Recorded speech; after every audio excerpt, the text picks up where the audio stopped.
Dando continuidade ao assunto osteoporose e seu tratamento e prevenção com foco nutricional, eu convido novamente a Cássia Esteves para nos dar algumas dicas de como montar um café da manhã bem saboroso. E agora eu vou deixar de responsabilidade sua, nessa apresentação que eu tenho aqui de alimentos, o que você se vê comendo no seu café da manhã? O que você consegue combinar aqui para ter uma variedade nutricional e pensando, obviamente, no aporte de cálcio? Cássia, você sabe que isso aqui, eu sou apaixonada, né? Então para mim é muito fácil montar. Uma banana fatiadinha, colocar ela na frigideira com bastante manteiguinha para dar uma dourada e depois você vem com queijo, coloca por cima, dá uma douradinha também no queijo, monta um prato e para finalizar, para dar uma crocânciazinha naquela combinação da banana, eu gosto de colocar a castanha laminadinha. Ótimo, perfeito. Aqui a gente consegue fazer um aporte proteico, né, do grupo do queijo, do leite, queijos, né, aporte de carboidratos vindo da banana e oleaginosas, como também fonte de fibra e gordura boa. Então a gente consegue aqui, pela dica da Paula, ter um aporte de cálcio numa dieta baseada no café da manhã. A gente pode combinar também iogurte com as castanhas, colocar uma fonte de fibra, que é, no caso, a uva passa que a gente deixou aqui. A gente pode também, além disso, fazer uma vitamina de banana para ser mais prático. Se a pessoa estiver fazendo uso de suplemento de proteína, porque a gente também não pode esquecer que às vezes o paciente, ele é vegano. Então, como é que ele pode fazer? Ele pode fazer um leite de castanhas e combinar com essa fruta, com a banana para fazer uma vitamina.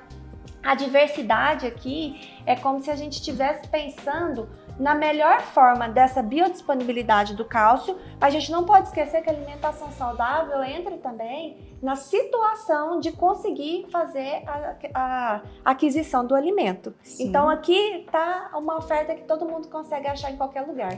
Pensando então na patologia, na osteoporose, na osteopenia, que é no estágio pré-osteoporose, a gente tem que lembrar que algumas doenças elas favorecem o surgimento precoce tanto da osteoporose como da osteopenia. A síndrome de absortivos, o intestino irritável, algumas doenças inflamatórias intestinais, tudo isso influencia na qualidade óssea e na absorção desses alimentos a nível intestinal. É muito comum você atender paciente pós-bariátrico, não é, Cássia?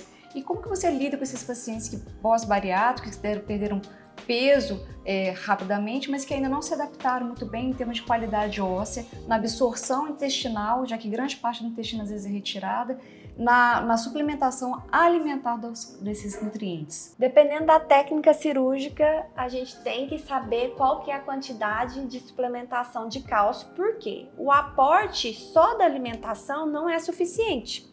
Então a sleeve, a bypass, que ali tem uma mistura de anatomia, da fisiologia do intestino, misturado com o estômago. Então a gente não consegue oferecer o que seria necessário, por exemplo, numa porção do café da manhã.